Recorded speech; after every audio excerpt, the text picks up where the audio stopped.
We've got the Delphi R&D management team here in Scotts Valley, at least, and then we'll have Serena DuPont around 3 o'clock today, RAD product manager. She's presenter extraordinaire and great product manager, great at working with the team. So why don't each of you, we'll start with Dave, and we'll go Dave, Mike, and our Ison. Just kind of introduce yourself and what you do and why you love Delphi and what your favorite feature is and how long, just introduce yourself and talk about it for a while. Okay, David. Hi, I'm David Wilhelm. I'm the Senior Director of RAD Studio Development. I've been with the company forever, maybe not quite as long as David, but I'm catching up to him over time, trying to figure that one out. I started originally in tech support back in '89, and I kind of moved from there into a little dabble in QA, then into R&D for C++. Well, not C++ Builder. It was Borland C++ back then. And worked on that for a number of years, and then moved over to the C++, through the C++ team, over to the Delphi team for development, and then eventually became the the director of development. I originally started on Turbo Pascal, I guess like everybody else, Turbo Pascal 2, the CP/M version on my Commodore 64, and then used it all through college. And then when I started in support, I started in Turbo Pascal 5, well, 5.0 for a few days, and then 5.5. So I've had kind of a bunch of years of experience with the product. I've developed on mainly the IDE, but also the RTL, VCL, a little touch in the compiler, a little touch in the debugger, but not much database work in my years. So that still remains a great mystery on the hardcore details for you really serious database people. And you've got development teams and developers all over the planet, right, Dave? Yeah, right now it's hard to keep track of everybody. We have people in the U.S. on the West Coast. We have some in Montana. We have some on the East Coast. We have some in Mexico. We have some in a large group of people in Alicante, Spain. We have a large office in St. Petersburg, Russia. We have people in Japan. In Tokyo, we have some people in Siberia. We have the guy that invented FireMonkey is in Siberia. Yeah, but the nice part, I hear. Oh, that's good. Yes, that's important. And did I forget any other parts of the world? I think I got most of them. And we didn't send Eugene to Siberia. He was there. Yeah, he was there, and we found him. Yeah. If you're wondering, like, if that, if there was some sort of bad bug, you get sent to Siberia. No, that wasn't the case. But it's an interesting idea. And Eugene was a technology partner. He had component libraries for Delphi 7 and earlier. And yeah. I mean, Eugene was a great fan of the product and really super involved, and that's why he was just a perfect fit to bring in. He was ready to go and happy to be with us. And what was cool is, as some of the people got to see all of you when I crashed into the Scrum of Scrums meeting. We'll talk about that, not that, but the Scrum process and meeting and so on. But also Jose gave us a video in the new office in Alicante where he was barging in on people and sticking cameras in their faces, and we got to see developers and QA people and localization people and documentation people. We got Diego Navarro, who was off in the distance. And that's what Diego looks like when he's serious. He doesn't. Sometimes he has a big smile on his face. Yeah. I was over in the Spain office for 6 months, so I got a good chance to meet a number of the people. We watched that video yesterday, so it was kind of fun to put of the newer people to put names to faces. Yeah, it's always entertaining. Really neat. So, Mike, your turn. Why don't you tell everybody a little about who you are, what you do, and also all the things that you orchestrate, and then we'll start digging deeper eventually. All right, great. Thank you, David. My name is Mike Devery, and I'm the development manager for RAD Studio in Scotts Valley. And I've been also, like Dave, been with the company for quite a while. I worked on the Paradox products for Borland, and then was a member of the management team for JBuilder for several years, and then came over to the RAD Studio team a few years ago. Yeah, we stole them from JBuilder. It was a good decision. Yeah, and so basically my role is I manage some of the developers in Scotts Valley, and also some of the developers in Japan and a couple around the world.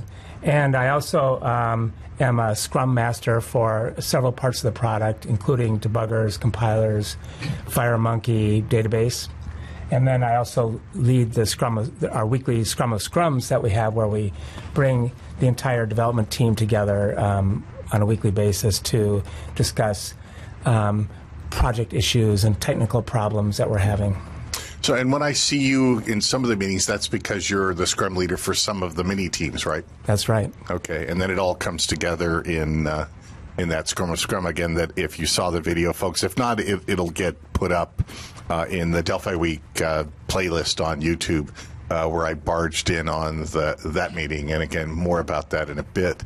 And then Arai-san, why don't you introduce yourself and the amazing number of things you do across a whole bunch of products. Yep. Hi, I'm Masahiro Arai.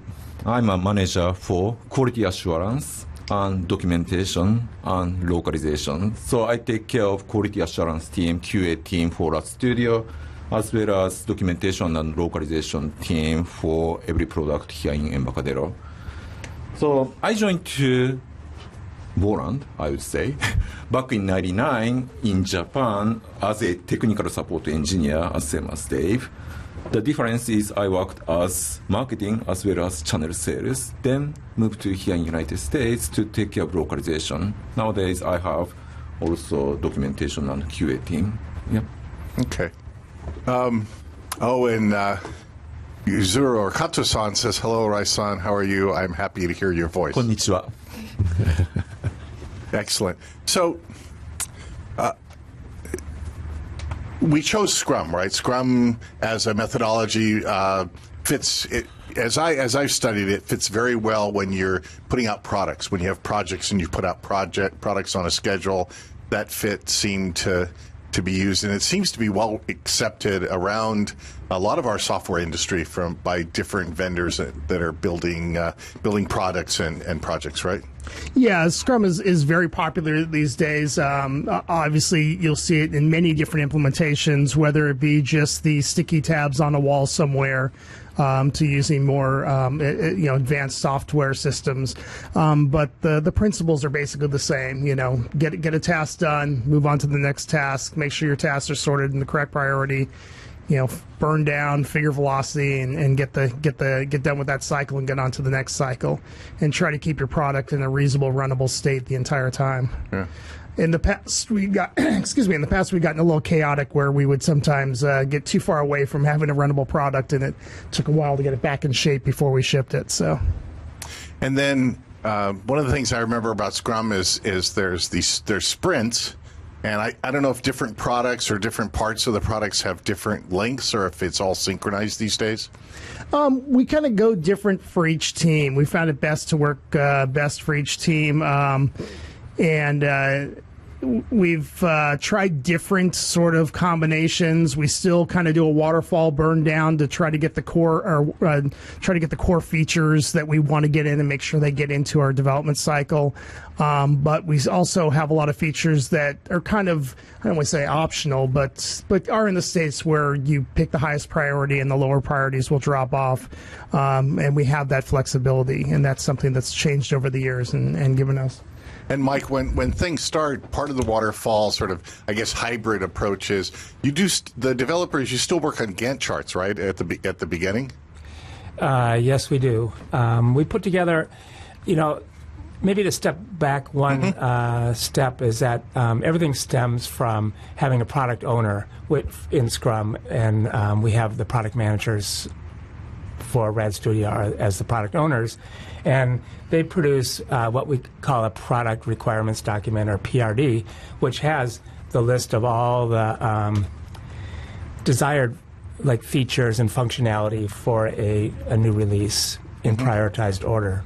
And then what we do is we have kind of an intense planning week with the technical leaders of the product and the managers and the product managers to make sure we understand those requirements, and then we talk about how we may possibly implement some of them, and then we put together assignments on who could work on them, and approximately, we kind of ballpark how long it might take to work on them, and put together initial project estimates, so we can see if we're going to have a viable product, and if we have to make any adjustments from there. And then the Scrum process runs, right, through sprints and stand-ups. But I guess sometimes you sit down as well when you're doing some of the meetings. Yeah, that's true. Yeah, okay. Don't tell anybody. Yeah. Sometimes our stand-ups go more than the standard 10 minutes. No, I've seen people standing up as well, though. Yeah. C++ team's a good stand-up team. They like to stand. Yeah. And then Ison, when it comes to documentation, when we talk about this kind of hybrid waterfall and Scrum as well, there's some things I think in documentation, if I remember correctly, that have to follow along, right? I mean, there's things that can be done all along the way. Is that true, this kind of hybrid approach? Yeah, it's somewhat hybrid. First of all, we need to understand what this feature is. So basically, in some degree, we have to wait until, some feature is developed. Of course, we can start to think about what kind of documentation is needed, along with planning, development. But with regard to actually writing something, we definitely play with product, understand what that is. Okay, this is how I need to put things together. Then start writing. Then also the slightly different things with regular development is we have heavy review process. Once we write something, we have at least 2 reviewers to make sure, 1, this is technically correct document. 2, this is easy to understand for non-native English speakers, so that people in everywhere in the globe can understand what this feature is, even though mostly we provide documentation in only 4 languages: English, German, French, and Japanese. Yeah. And you mentioned the collaboration with product management and the product management team as the owner and also voice of the customer in one way. So when you all go in the room, is it like we lock the doors, you all go in there, there's a big battle royal, and then survival of the fittest, and then everybody comes out in a big kumbaya? Yeah, basically we take all the features, we arm them with small light weapons and let them go together and battle it out, and one feature wins, and it becomes the one we choose. They actually do give us a sorted list of what they think is the most important, and we for most parts, try to respect that. And we also include some of our engineering tasks that are maybe not things that are important today for the customers, but can react and kind of be seen more as better stability or better bug performance or fixing bugs of areas that are kind of rough around the corners, or a little future planning for things we know we want to do in the future but haven't gotten yet. I guess the NASA would call that, there's some get-ahead work sometimes they would do that you have to do eventually, but you're already in the code, right? Yeah, and some of that can take years and years to kind of get where you really want to go, so you just do a little bit along the way and continue to get a little better and a little better. That's always you always want to get a little better each time from the time before. I think there's a country western song in there somewhere. So we're in a multi-device world now with Delphi and with C++ built RAD Studio. We made that decision to really go after this opportunity to have our products and our developers, our customers, to be able to use one set of code, one code base, maybe if defs and a few other things along the way. How has that impacted or not the process? I know, for example, as far as release schedules, where we used to be on sort of an annual schedule, but with all these changing platforms happening all along the way as well, how has that had an effect on the work that the teams are doing?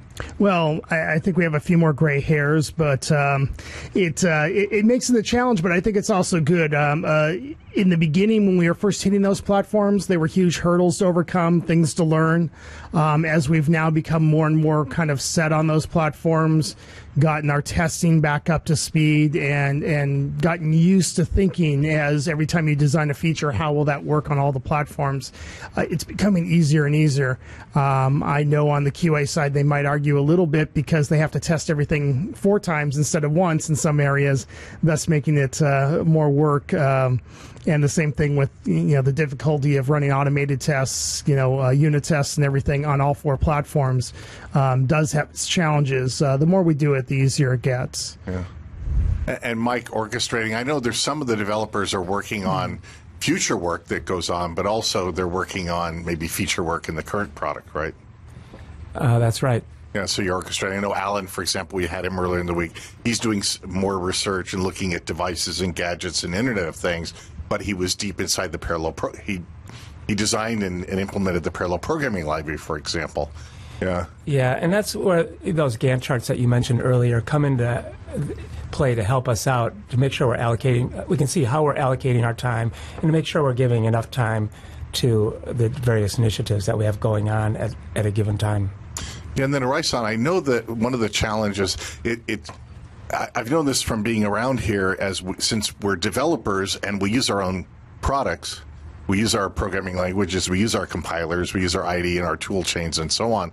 So sometimes, and with component-based development, Dave knows this as well, sometimes it's pretty easy to just make changes and to add things and so on, but we also have to document things. Maybe you can tell everybody a little bit about how the engineering team and the documentation team are collaborating these days to make it a little bit easier. I know there's still a lot of writing and understanding that goes on, but maybe just a little bit about how the engineering team and the documentation team are collaborating together. Yeah. So for the document, our document team, basically, our documentation writers are has programming background. That is number one. So that they can explain how those pieces need to be hooked together. On the other hand, when we write documentations, asking documentation writers to read source code to guess what that is, then try to explain it, it doesn't work well, because what they can see while seeing source code is they can just see implementations. They don't see idea behind the scene or what is the purpose, how we want people to use those functionalities. So recently we have introduced more collaborative ideas of whenever developer introduce new functionalities, new APIs, let's make sure we have explanations about what this API is, how we want people to use it. Of course, programmers, our developers explain based on their programmer's mind. Then from that point, it's tech writer's job to make sure this is easy to understand, more professional looking documentation in our documentation side. So we have more collaborative process introduced. And I know Mike and Dave, you introduced and encouraged the engineers. We have these demo meetings where the engineers, when functionality gets far enough along in the work that they're doing, we all get online with them from all over the world, and they present and show what they've been working on and what's working in the product, right? And I know for us in the evangelism side of things, we love to watch this as well, because we have to get ready to go out with these products along the way. But everybody gets that. The engineers get to explain it, and we get to ask them questions. But the documentation people are on there, so they get to watch it, and we all get to see it. And then the videos are captured so that they're sitting there on a server, so people can go back. I know it causes me to go and send emails and try stuff and go like, well, I didn't quite understand that, right? I think that's been pretty cool. Yeah, excuse me. I think that's a great improvement. It's kind of going back to the Scrum and Sprint process. We break a little away from the traditional one where the demos should always come at the end of the sprints, which we do amongst the individual Scrum teams, but these demos are kind of company-wide and even beyond. And it's helped a lot. Also, it helps that people can see the features early. It could be that we missed something, we overlooked something, the UI isn't as polished as it should be, or we have a few extra button clicks that we shouldn't have in there. That could be optimized out, and so it gives people a chance to give some input early on as well, and also just feeling like they know the features. Our doc writers can see and hear how it's being used and get a better jump on that, and the QA people, while watching that, can see if there's other things they forgot to add to their testing or in their test plans. So that's been working really well, and I think it's also fun for the developers to show off these guys are smart, they've been working super hard, and it's fun for them to show off their features. And since we're spread around the world, you don't always get that opportunity. When Vyacheslav implements something over in Russia, I may not get to see it, or somebody in Spain or somebody in other parts of Russia may not see it until we have one of these demo meetings. So that's helped a lot, and I think it's fun for everybody. I think for maybe this is for any or all of you. The way some of the teams are organized, we saw in I think the Alicante video, for example, you've got developers there, you've got QA people there, you've got the documentation tech writing people there, and they're collaborating even locally, right? Yeah, we like to co-locate them. Probably the most spread out team would be the FireMonkey team. We were talking about the stand-ups, and at one point we were running 3 stand-ups, one in English, one in Russian, and one in Spanish. And we actually had 2 engineers that could speak all those languages quite well. So that was kind of an amazing combination of things. So that they would actually go through and go to all those meetings and talk with them, so that we could have native language meetings along with the English meetings. But it kind of shows you the challenges that we have working overseas sometimes with people in different time zones. But the advantage is that we almost have development going on 24/7, and something's always happening, something's always changing, and so we can pass tough problems around the globe to keep them worked on. So it's not like the end of the day and you stop working on the feature. You just pass it to the next guy up, and he'll take a crack at it and hopefully get it resolved.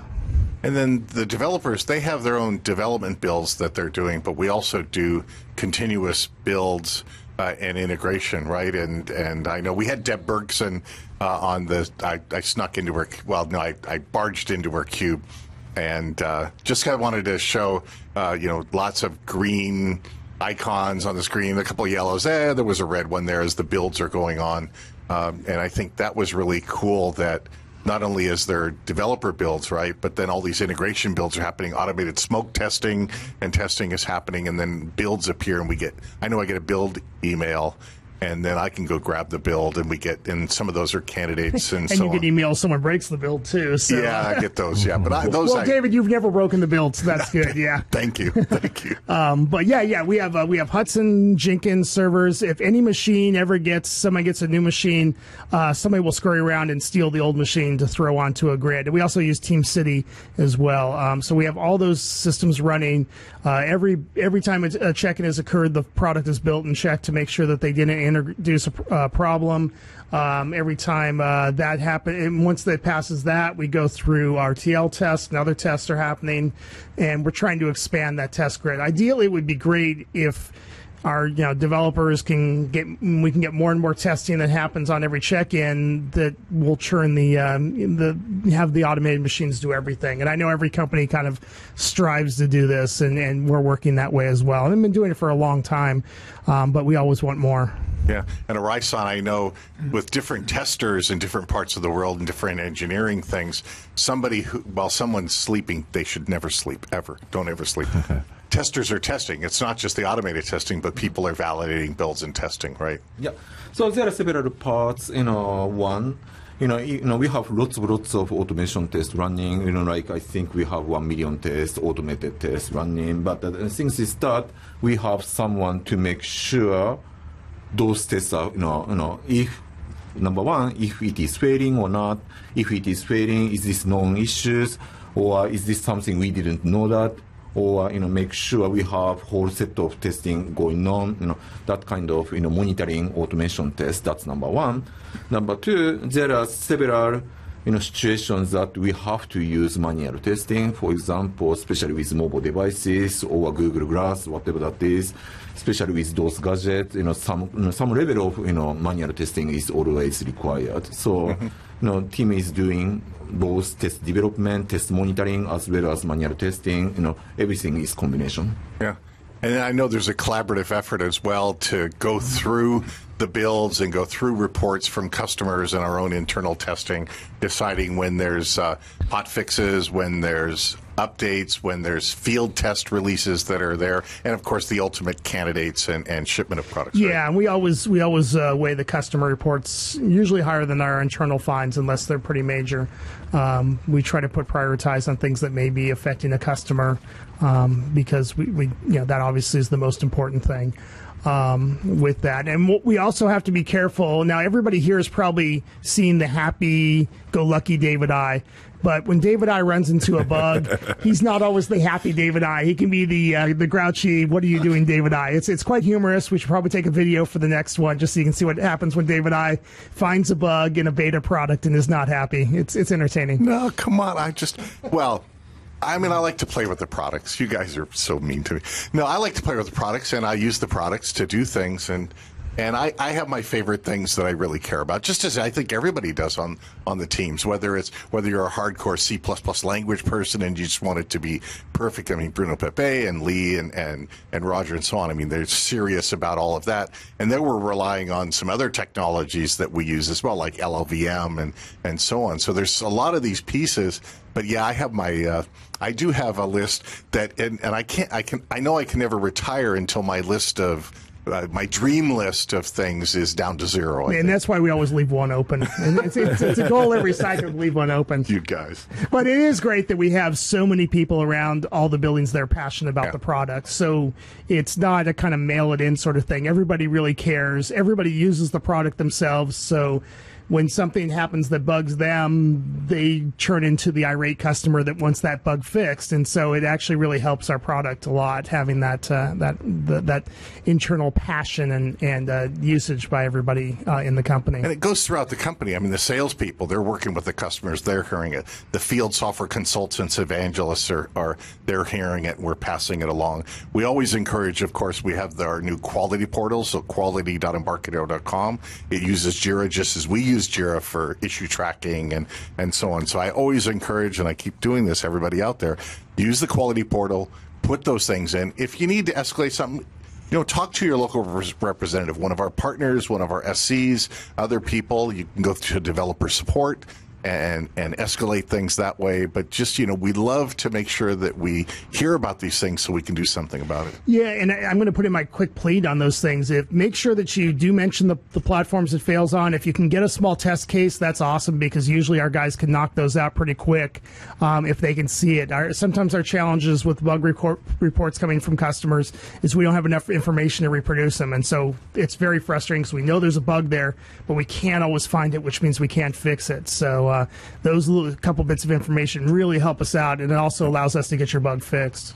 So we use change management for the source code, right? Subversion. I think we're still using Subversion. Yep. Yeah.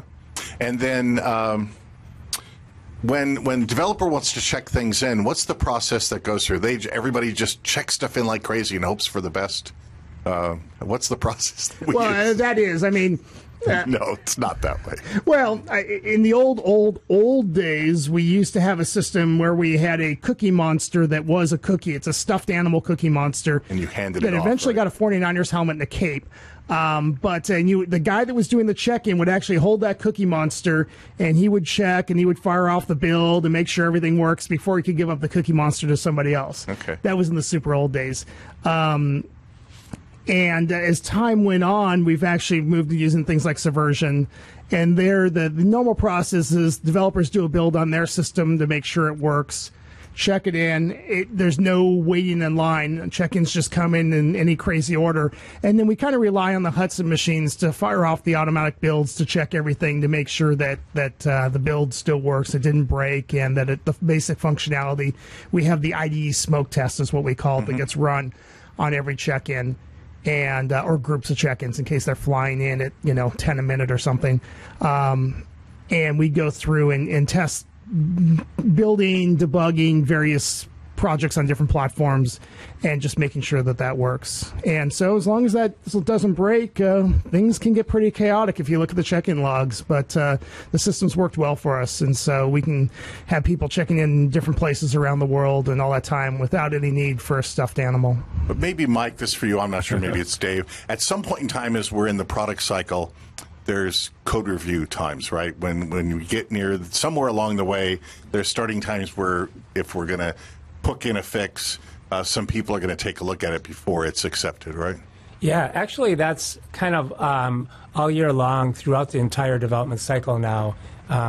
We use a tool called Crucible. It's also from Atlassian, same company that makes Jira, and to manage our code reviews. So a couple other things that happen before code gets checked in is not only does the developer make sure that it's building okay, but they also run their unit tests to make sure the unit tests are passing before they check in.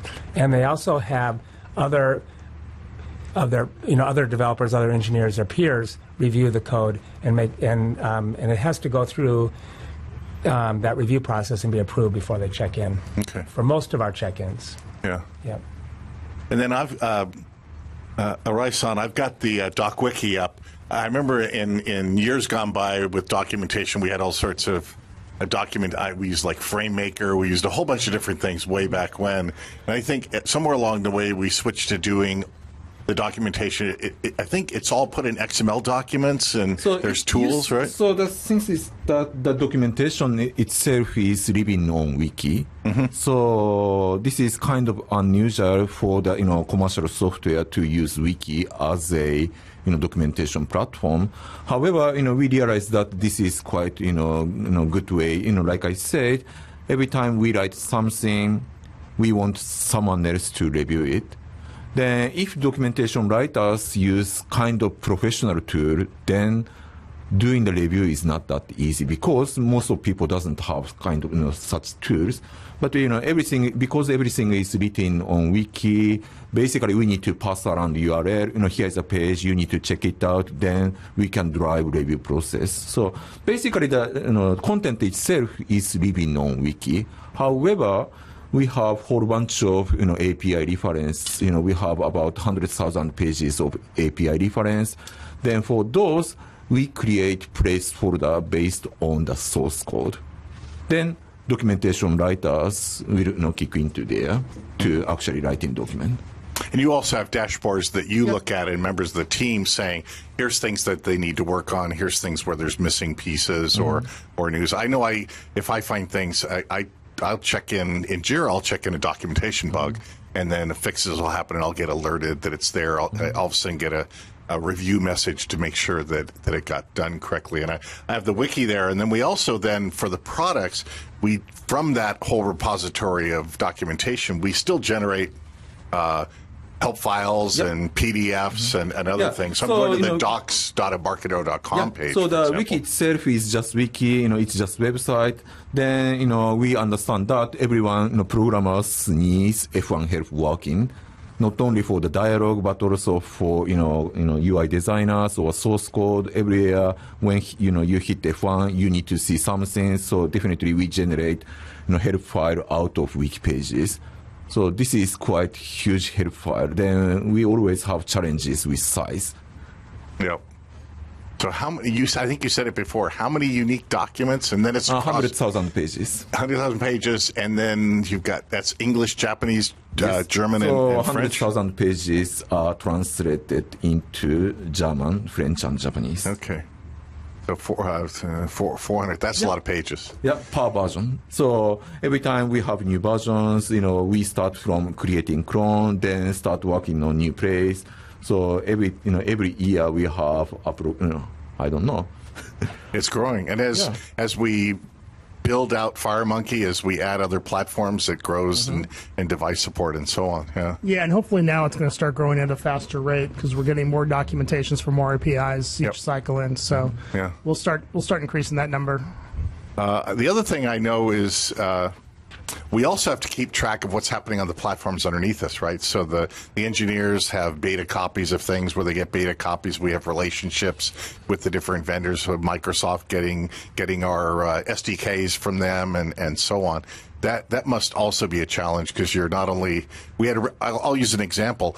I know we were doing some work on I think it was iOS 8.2, but all of a sudden 8.1.3 came out. And Apple decided to push something at 8.1.3, and Serena then, and many members of the team needed to all work together to give some workaround documentation for our customers, right? Yeah, I'd like to first thank Apple for that. That was a pleasant surprise on them upping their security like that. We thought it was going to come somewhere along the way. We thought it was going to be an 8.2, since we knew that was tied. The rumors have it, because Apple, there's no facts, was tied to the watch. We figured we had a little time, and we were working on our solution. But we had to step up our game. Hopefully, Hin, one of our developers here that works on the debugger, he was able to step up and really help identify that and work with Serena to make sure that everybody that was having problems got their stuff working. and he's also writing the final solution. So the steps that we have on her blog, people won't have to go through anymore. We'll have the nice final, and it's a nice solution. It should be a lot better than what we currently have, even. So it should be good. So. Yep. I know we don't even want to talk about future stuff, but heck, that one's coming soon. So.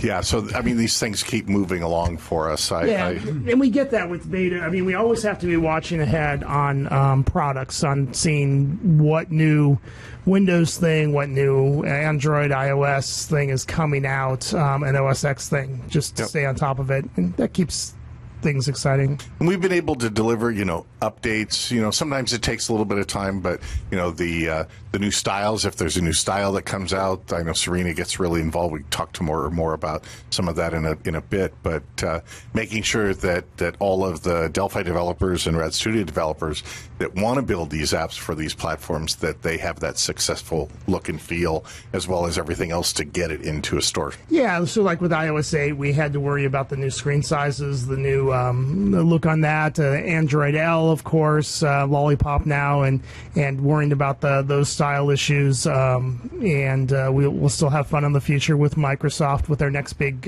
Windows update, so that will add additional excitement and fun things to do. Yeah. Of course, the great thing is every time they come with a new version, that gives us a nice selection of new features to add, because and I know people like that, to have features from the newer versions of the operating systems. Yeah. And I don't know if this is for Mike, maybe because it's the compiler team related.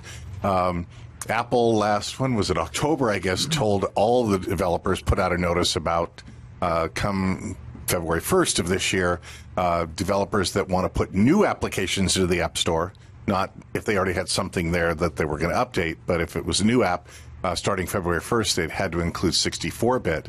I think that was... maybe we thought we had a little more time. I don't care. But I think one of the good things out of this from the compiler teams and the toolchain stuff is it meant that you could take a look at how can we improve the process of supporting new platforms, and how can we make sure that the engineering work can be done all along the way. Right? I know there was some not issues, but some opportunities to see how. Rather than doing one platform, one compiler in one version or something, that we could do more. Right? Yeah, that's true. In fact, with iOS 64, one of the things that we were able to do for the first time is, if you've been following our releases, we've been adding support for a new platform for Delphi first, and then usually in the next release or later on, we follow up with C++ support. But now we're able to add support for both Delphi and C++ for a new platform simultaneously, which is pretty awesome. Yeah. Yeah, that was good. I also want to say thank you again, Apple. But it was pretty amazing. I mean, really what the team did this time, it was kind of like building a bridge. And each team, each small area, built their own section of the bridge, talked about their own section of the bridge, and we were fortunate enough, and they were skilled enough that the bridge, all the parts stuck together. So it turned out to be one nice bridge as they each built a section of that bridge, all at the same time. In the past, we've always been very linear about it, and this time we did it all in parallel. And then the development team did an outstanding job on that, on taking on that challenge. And we know that the platform vendors, the device vendors, they're just going to keep moving forward. I mean, and so having this ability in the way the engineering teams are doing things and improving things, the goal is that we can respond as these things happen, as we talk with vendors of platforms and devices and so on, that we can be right up there with them. We have all of our customers, and they're all using our product. They can't experience a downtime because we don't know when that next big deal is coming for them, when they have to hit a date. And so the best way to react is to try to get a jump on all these and get them done, so that our customers never have to really experience a downtime. So that's really what we're trying to do, and making sure it happens. So we just have to kind of stay on top of it, and the faster we can get it reacting to these things, the better we are, or the more we can get them done before anybody even knows this problem is coming, the better we are. When I travel, I visit with customers. They can't believe that we get all this done. Microsoft, well, they're branching out, I guess, as well. Some vendors only have to worry about their own one platform. And here we are with Well, Masahiro, you've got all these products on the database on the developer side, but on the developer tools, we only have to deal with a couple languages, but for platforms, yet the teams can reuse a lot of work they do, collaborating together. I think it's always amazing. Some people are wondering, how can we all do it? And I don't know. The engineers and the team members are really that good, and they really work together well. Yeah, and I think that's been improving a lot over the years as well. We've gotten more and more used to it, and the platform scenarios are starting to become more commonplace. You know, with iOS 64, everybody looked at it and went, okay, here's our problem. Long ints. Long ints are going to be different than Windows long ints. How do we address that? Focused on the problem, jumped on the problem, came up with a solution, and moved on. And a solution that will actually help us a lot in the long term to make us as compatible as possible. And help us with other platforms as well. Did it also help when we did, even on the Windows, we did the 32-bit, 64-bit? I mean, there's some parts we made, for example, we made the change of the tag property, for example, to be native int, right? So that whatever platform you're on, we have these documents about how to think about 32 versus 64, whether it's shifts or whether it's shift instructions or other instruction sequences. Was there any benefit there? Yeah, it's been working out quite nice now. We have so many variations out there that we're able to reuse a lot of stuff. So like you say, all the problems of going from 32 to 64, we have resolved pretty much all those already. The frameworks are ready to handle those. We weren't assuming that all pointers were 32-bit or something silly like that anymore. And so that work was done, and so we only had to focus on the one or two new things about this new platform. On the other hand, too, we'd also already done iOS before, albeit 32-bit, so that side was taken care of. So we just had to focus on a smaller group of things than when we did it for the first time. And the great thing is the work we did for this will help us for other non-Windows-based platforms in the future that may want to go to 64-bit. So things build on each other, and it's actually working out well. We're starting to get a nice coverage of the possibilities. There were also some changes we made. For example, the Unicode change back in Delphi 2009, RAD Studio 2009. We, number one, our customers overseas in many countries, we had databases with Unicode in the data, but also we had customers that wanted Unicode all throughout. And so making that choice, we also knew we wanted to get to multiple platforms for devices and so on along the way. So, doing that work then, because people always ask, well, why don't you have a switch for, strings and Unicode strings and so on? But in this world, this global world, global economy, and all these other platforms, Unicode is right there. So making that change once, getting everybody to move forward, having the framework support it, the compilers support it across all these platforms, that was also a good thing, right? Yeah, and that helped us a lot. And there were good things also about that change, though I'm sure some people are probably still wanting to go back. But the great thing is that we had to take our IDE and port it to Unicode. We quickly saw a few problems that how will customers know about this, so we added enough warnings, and basically we have I don't know, 10 million, something like that, lines just in the IDE, give or take, with the other support tools. And we had one engineer, and he just went through and fixed every warnings. When that was done, it was done, and it worked. So it was, we kind of, and then we were able to see what would help the customer, everybody, else on how to do it. We took the hit first. We modified the compiler a little bit to add extra warnings, but because of that, it made the experience better. So, us having to go through some of this pain, I think, has really helped us out, because we may have overlooked that if we hadn't have done it that way. Okay, let's look at scale. Okay, 400,000 documents because of the 4 different speaking or reading languages. How many lines of code? Is there been a count recently or not in RAD Studio or Delphi? See, I ran a chart. I think everything, when you get down to compilers, some support tools and everything else, I thought we were getting in that 55 million range, give or take. And so I could be off by 1 or 2 on that. But it's up in that range of what we have. And yeah, it's a lot for someone to keep track in their mind, what happened on line 3,473 of that long list or something. But it's a big product. We really are much bigger than most other products, and there's code for all that stuff. And some of the stuff we try to use the same code and appropriate if-defs and things like that, or different build combinations, but some of it just has to be different, and it's big.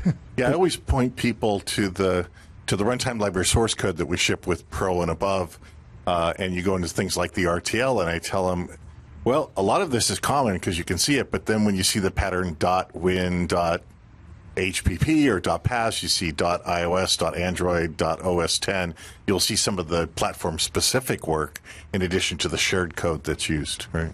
Yeah. Yeah, and I mean, ideally, we would have all that stuff where we would hide all of everything in there. So, I mean, what we want to do is make it so customers don't have to if-def in their code. And unfortunately, there's still cases where they do, but we're always trying to improve those to make it so that we really do have a code that can compile everywhere and work everywhere. And but yeah, it does make the code just grow, and you know, in this, we don't ship the source for the compilers or IDEs or database drivers or, you know, other tools, debuggers, and about 800 other things I'm forgetting about. Yeah. So I videotaped the cowbell.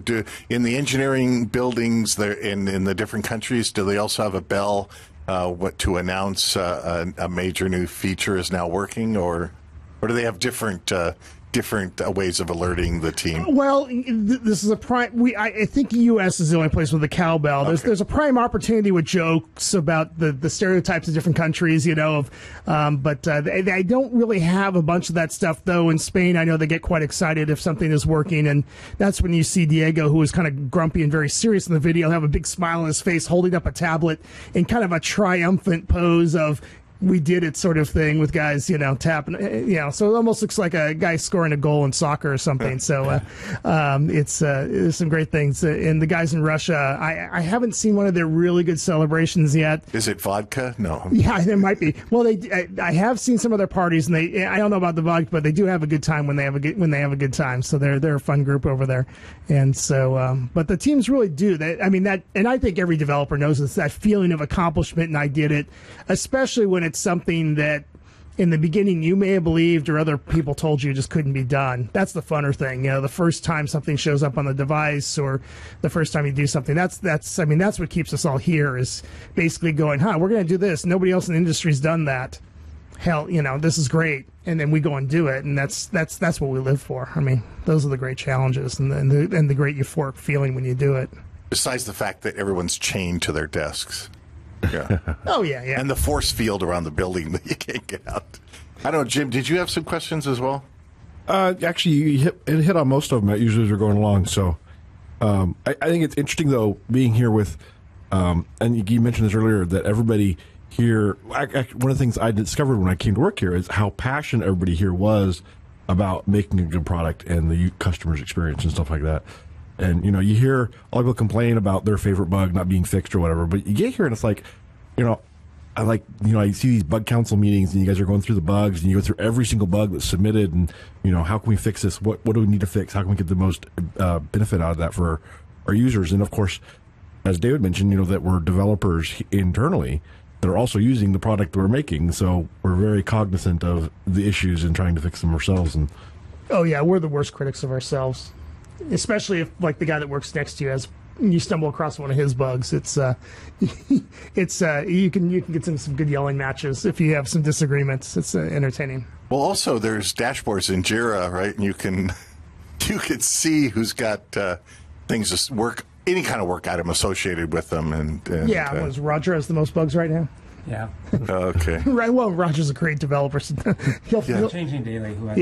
But it's probably slower though, because I think sometimes he's in Montana or something. It's really cold up there. Yeah, he might have everything slows down. And I hear he has to chop a lot of wood because that's the only way they can stay warm. So he's constantly. We use HipChat on the C++ team to talk, and yeah, if he's not working, he's chopping wood is what it sounds like. So.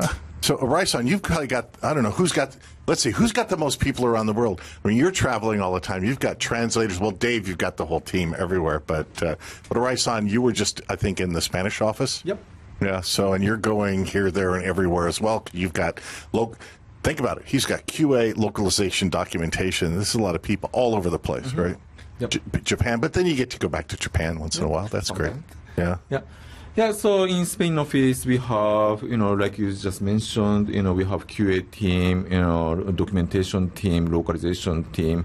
Those are all together in Spain office. Then we also have in St. Petersburg office, we have QA team and documentation team as well. Then with regard to Japanese localization, we have people in Japan. It's easy to find someone who speaks Japanese as well as doing the programming in Japan. That's easy. Then, I also have people in other places like Toronto. Yeah. Well, it was fun to see I think the localization people, the French, German, I think were in the Spanish office. Yep.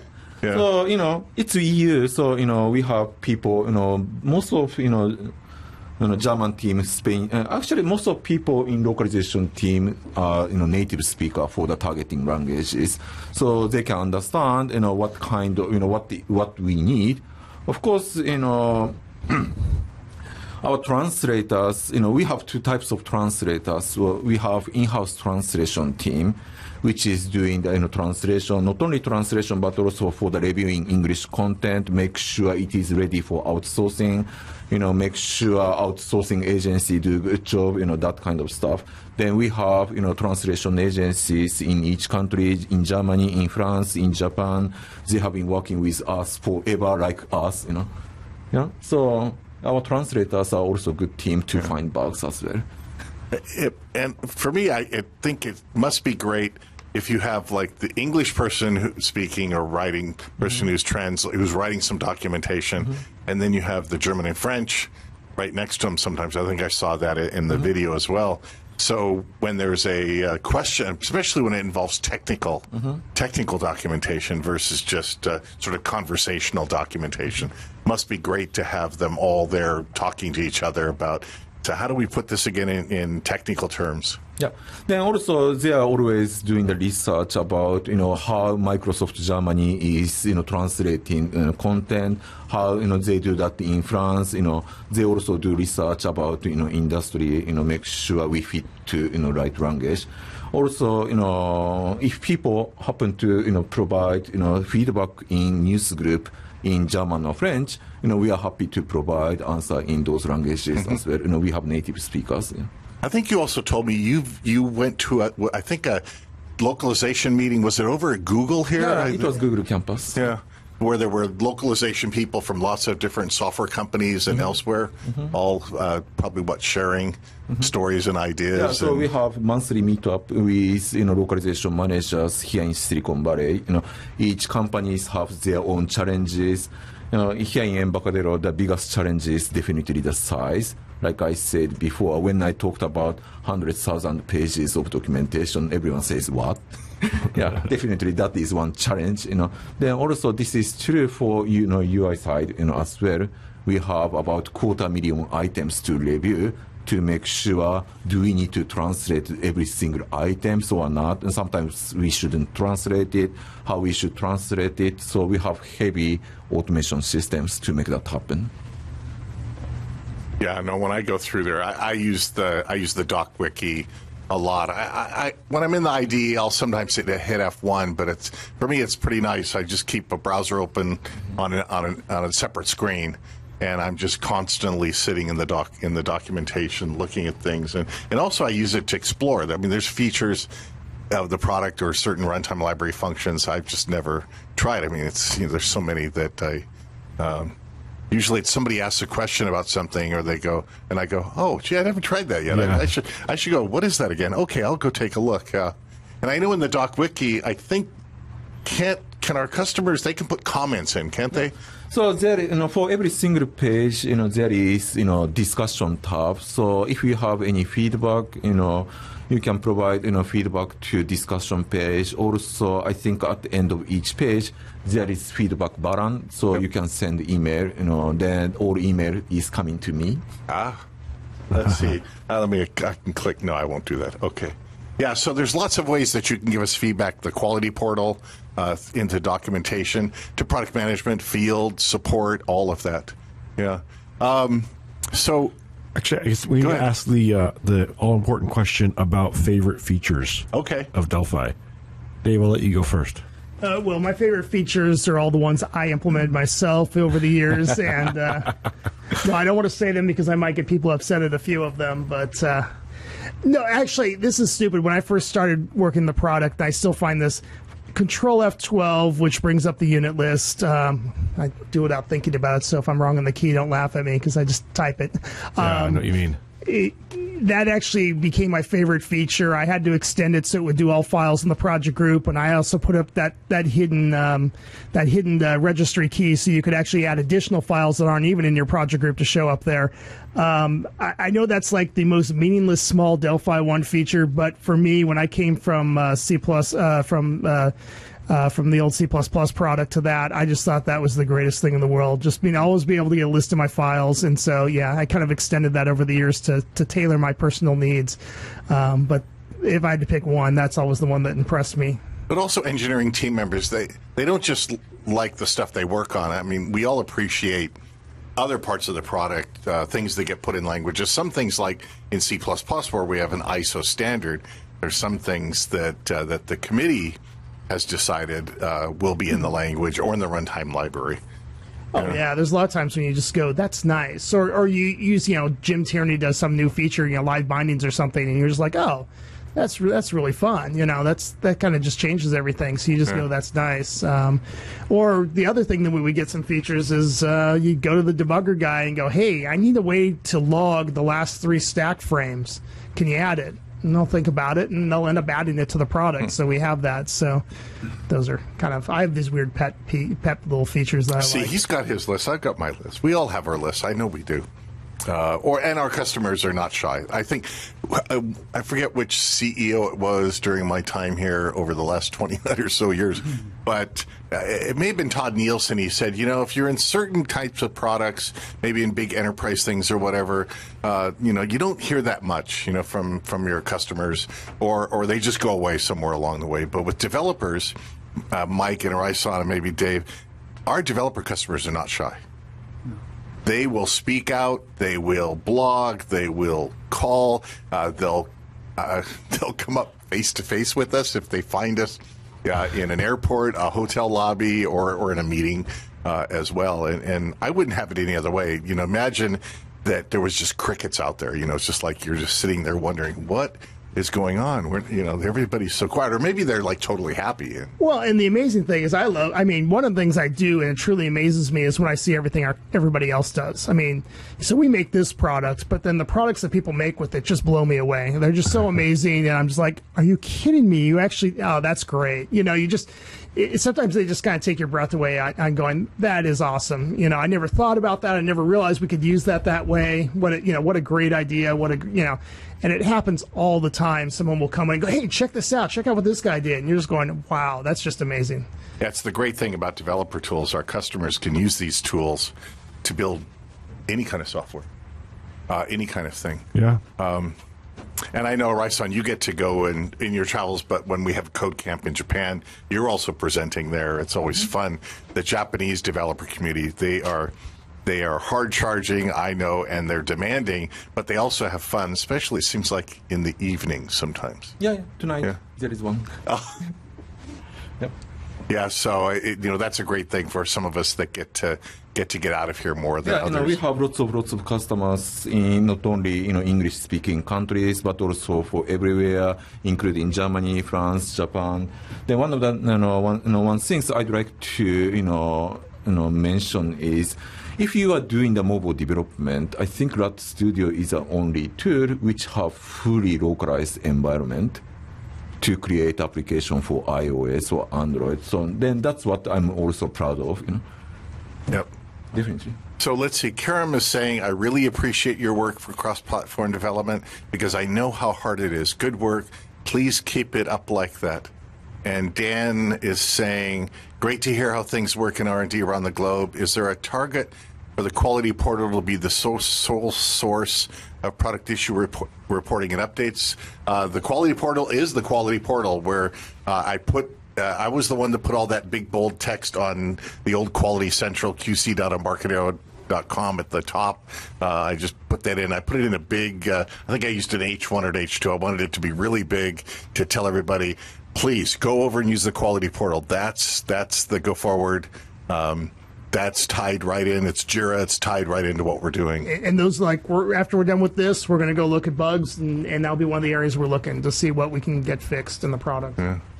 Oh, and Kato-san is saying, please come to Hiroshima, Japan. I love going to Japan. One of my daughters went to four-year university at International Christian University in Western Tokyo. I'm forgetting the name of the little town area now, but Mitaka, right? So she was there for 4 years, and every time I could go and do code camps and meet with customers in Tokyo, I got to see my daughter Molly and spend time. She would come and see the office, and I think it was kind of funny. And we'll end because Serena's here or not. She'd come to a couple of the dinners, and it was kind of strange because all of a sudden she's done at the end with all the Embarcadero Japan guys and gals, and they're all speaking Japanese, and I'm at the other end speaking English with like some other people. You know. Well, for all the people in Japan, if you're in Tokyo, drive safely. That's where our main compiler guy is for Delphi.